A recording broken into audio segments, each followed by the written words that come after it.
Bonjour à tous et bienvenue dans ce 11e... Ah ouais, merde. Bonjour à tous et bienvenue dans ce 11e numéro de Ciné-Raté. Alors c'est un petit peu spécial aujourd'hui parce qu'on m'a demandé est-ce que j'allais aussi parler de films d'animation. Eh bien oui, le Ciné-Raté contient aussi des films d'animation. D'ailleurs aujourd'hui, on va parler d'un film d'animation. Et aujourd'hui, le film raté sera... La ferme se rebelle des studios de Walt Disney. Alors avant de commencer à vraiment en parler, dès le début, il y a un truc qui m'a choqué, enfin que j'ai trouvé complètement con en fait. À propos, me voilà. Je vous plais? Oui, c'est à moi tout ça. Arrêtez de mater. Au cas où il y a des zoophiles dans la salle. Bref, de quoi ça parle cette ferme se rebelle? C'est l'histoire de 3 vaches qui vivent dans une ferme qui est endettée. Et donc elle va être vendue aux enchères. Et alors pour payer la dette, elle décide de partir à la recherche d'un dangereux criminel, voleur de bétail. C'est là déjà qu'on voit que Walt Disney, ils avaient quand même une panne d'inspiration quand ils ont écrit cette histoire. Hein. Alors déjà, commençons par les héroïnes. C'est des vaches.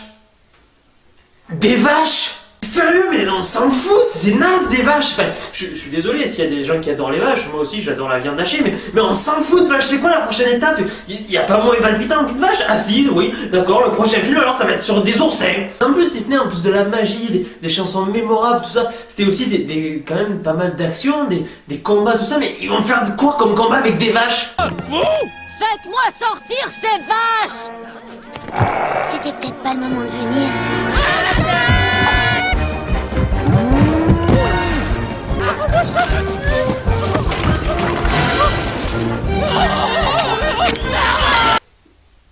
Ok, des vaches contre des péripatéticiennes de saloon. Fascinant! Mais comment ils ont eu des idées comme ça, des vaches contre des prostituées de saloon? Enfin, c'est complètement con. Enfin, mais dans ce film, comment ils ont fait pour écrire ce film? Bon, il y a quand même une scène qui m'a mis la puce à l'oreille quand même. Qu'il vous faut. Voyons voir. J'ai les 750 $. Ce chien lit avec son nez. C'est-à-dire qu'il lit en reniflant. Ok, mais moi ça m'a donné une idée. En fait, ils ont dû faire à peu près comme ça. C'est-à-dire qu'au lieu de lire en reniflant, ils ont reniflé pour écrire. Les gars, c'est l'histoire de 3 vaches qui vont partir dans le désert pour attraper un voleur de bétail. C'est trop bien! Sans déconner, le scénario il a dû être écrit comme ça. Il n'y a pas d'autre solution. Puis dans ce film, ce qui pose vraiment un problème aussi, c'est les dialogues. Regardez ce petit moment-là. Une raison de supposer que ce chariot doit rejoindre un convoi de bétail. Hé Tommy, bonne chance avec ce convoi de bétail. Un de ces 4. J'ai comme l'impression qu'il doit rejoindre un convoi de bétail. Mais, je sais pas, il y a peut-être un léger effet comique de répétition avec le mot bétail, mais c'est pas drôle, c'est juste chiant. Alors vous dites pas que c'est les animaux, hein, parce que les êtres humains sont tout aussi cons dans ce film, hein, regardez. Et faut-il encore capturer? La seule vermine qui reste, c'est ce scélérat, ce beau à rien d'Alameda de Slim, le voleur de bétail. Quelle est la récompense? Mais c'est écrit sur le papier la récompense, 750 $. Mais t'es con ou tu le fais exprès toi aussi? Allez, jamais 203. Que va devenir la pauvre vache qui vivait ici? Elle se débrouillera. Qu'est-ce que tu en sais? Vous l'avez devant vous. Tu veux dire que c'était ta ferme? Perspicace la vache, hein? Non mais sérieux, même un enfant de 5 ans il trouverait cette vache conne quoi. Et en plus ce qui me fait rire c'est que comme par hasard, je sais pas si vous avez remarqué, mais la vache un petit peu naïve tout ça, c'est la blonde hein. Ça c'est original hein. Puis en plus cette vache... Dans le vent, où jamais on entend un mot décourageant, où le ciel s'éclaire de temps en temps. Elle chante, mais c'est quoi l'idée en fait? Où elles sont les chansons magiques de Walt Disney, les trucs qui nous restent dans la tête, Hakuna Matata, les trucs comme ça? Dans ce film il y a quelques chansons, ok, en dehors de ces trucs horribles là, mais elles sont ni palpitantes, on les retiendra pas, on s'en fout, ça nous intéresse pas. Enfin, mais surtout c'est quoi l'idée de faire chanter une vache comme ça? Déjà tu prends des animaux pas passionnants, tu leur mets une histoire que tout le monde s'en fout, tu les fais chanter comme des merdes, et en plus tu leur mets le cuit de manche à balai. Mais c'est quoi le délire? C'est de faire des trucs vraiment détestables? C'est con. Bref, parlons du méchant. Moi, je sais pas pour vous, mais dans les Walt Disney, ce qui me passionne vraiment, enfin les personnages les plus charismatiques pour moi, c'est les méchants. Je trouve qu'ils ont toujours quelque chose en plus que les gentils. Ils sont toujours plus intéressants et plus charismatiques. Mais dans ce film, le méchant...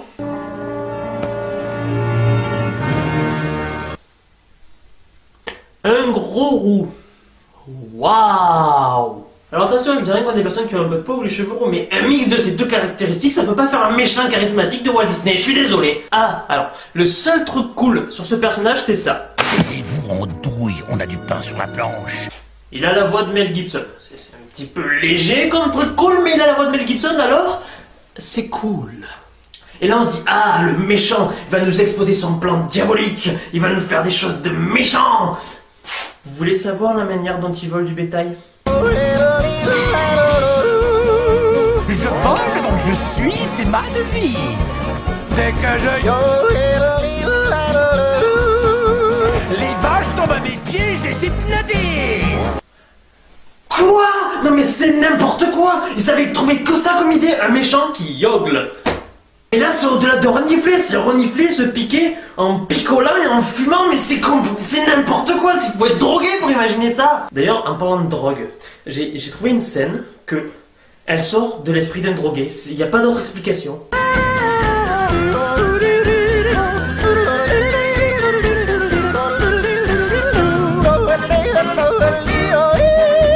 Oui, moi je Miss Galloway, réveillez-vous!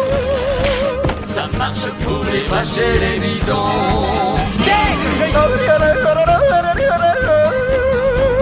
Non mais sérieux, cette scène, ils l'ont imaginé comment? Ils ont sniffé toutes les réserves de coke de la Colombie, c'est pas possible! En plus des trois vaches pas intéressantes, il y a un personnage vraiment énervant, le personnage de Buck. Vous prenez un cheval hyperactif, vous lui donnez toutes les réserves de Red Bull disponibles sur cette planète, et ça donne ça! Un cheval.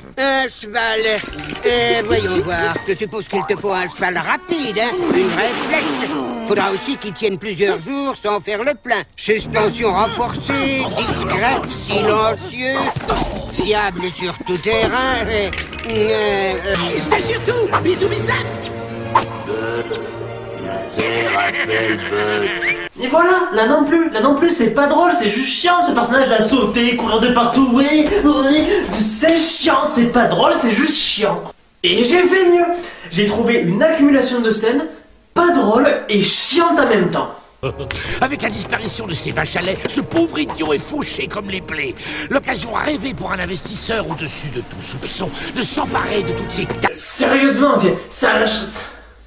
Sérieusement, comment ça a la moindre chance de marcher? Tu peux pas te déguiser comme ça et espérer passer inaperçu, on le reconnaît à des kilomètres. Enfin, ça peut marcher avec personne, ce genre de... Qui êtes-vous? Qu'avez-vous fait donc le Slim? Si vous êtes un homme, venez vous battre, Milo! Ouais, à moins d'être débile profond comme les personnages de ce film, mais sinon, ça peut pas marcher. Qui suis-je? Oncle Slim? Correct. À présent, je mets mon chapeau. Ensuite, je mets ma paire de lunettes. Ah, qui qu'avez-vous fait donc le Slim? Ah, mais c'est toujours moi. Ah, qui êtes-vous? Ah, maintenant vos gueules, hein! Bref, avançons dans le film, les vaches arrivent à localiser le méchant, et là, elles élaborent un plan. Et votre plan? Voyons voir.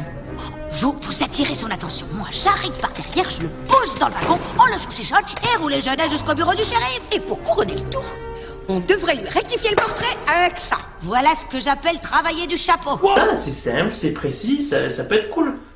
Sauf que... Oh, je suis complètement paumé, moi. Allons, c'est très simple. Wagon, volant, corde roulée, shérif. Tiens. Quoi, je comprends plus rien. Il y avait un plan précis, simple, là tu me parles de trucs avec des mots bizarres qui ont aucun sens logique. Ça veut rien dire, c'est pas comme ça qu'on fait un plan. Vous imaginez, vous dans l'armée, les militaires faire des plans comme ça? Ok les gars, on va infiltrer la base ennemie. Ils sont beaucoup plus nombreux et ils ont des meilleurs équipements que nous. Mais vous inquiétez pas, je vous ai pondu un plan nickel. C'est très simple, écoutez-moi bien. Le plan consiste à... Voilà, vous avez bien compris. Allez, on y va. Voilà, c'est complètement con. Bon là, ok, c'est pas des militaires, c'est des vaches. Mais ils passent d'un plan super précis à un truc incompréhensible, c'est débile. Bref, comme ce plan est con et que personne ne peut le comprendre, Alameda Slim arrive à s'échapper. Et en fait, à la fin du film, il est sur le point de racheter la ferme, donc les trois vaches, et elles arrivent juste à temps pour l'arrêter. Et donc, il va se passer ça. C'est Alameda Slim. Sans déconner, bravo, t'as enfin compris, t'as fallu tout le film pour comprendre. Bon, ils ont attrapé le méchant, on se dit c'est bon, c'est fini les trucs débiles.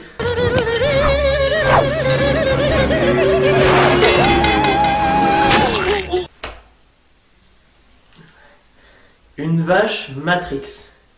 Comment ils ont passé à ça? Eh, la vache! Ah ouais, c'est vrai, ouais.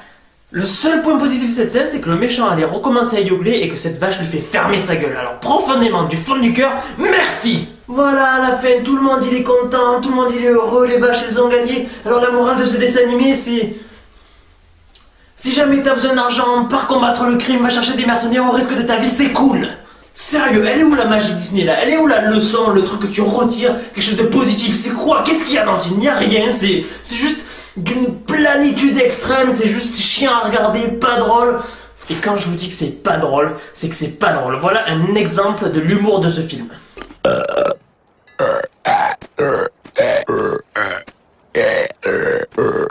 c'est rigolo, des petits cochons qui rotent, c'est rigolo, ouais.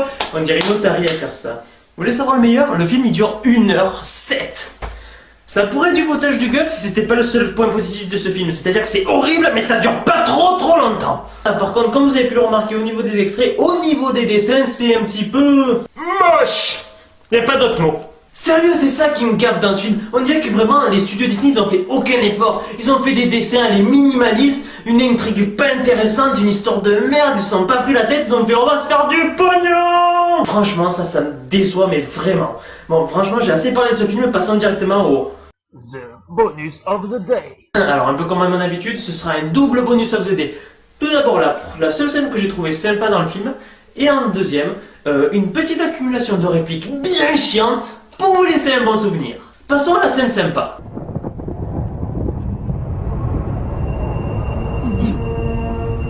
Rico! Rico! Rico!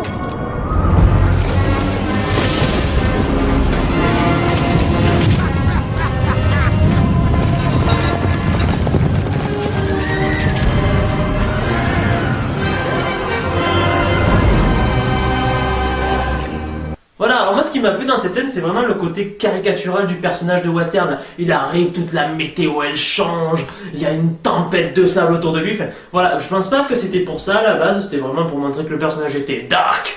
Mais voilà, moi toute cette caricature autour du personnage, j'ai trouvé ça un petit peu... enfin, vraiment rigolo même, j'ai trouvé ça plutôt pas mal. Donc voilà, je voulais vous mettre cette petite scène. Passons maintenant aux répliques bien chiantes. Ne dites rien, je vais deviner votre signe. Vous êtes taureau? Bonté bovine, serait-ce la fin d'Erico? On n'a pas le temps! Mais on va pas quitter la voie. Nous suivrons notre propre voie! Non, lâche au lapin! Faut que j'arrête de filmer, moi. Alors, ça vous a plu, hein? Vous en avez eu pendant 2 minutes, vous. Moi, je me suis tapé toutes les répliques, tous les dialogues, tous les trucs débiles de ce film, du début à la fin. Voilà, ce numéro 11 de Ciné Raté est maintenant terminé. C'est la première fois que je fais la critique d'un film d'animation, donc j'espère que ça aurait été pas mal dans l'ensemble, ou que ça vous aura carrément trop plu, que c'était le meilleur truc de votre vie. On ne sait jamais. Si vous avez aimé, n'hésitez pas à laisser un pouce bleu ou vert, enfin je sais plus quelle couleur c'est en ce moment, ils arrêtent pas de changer.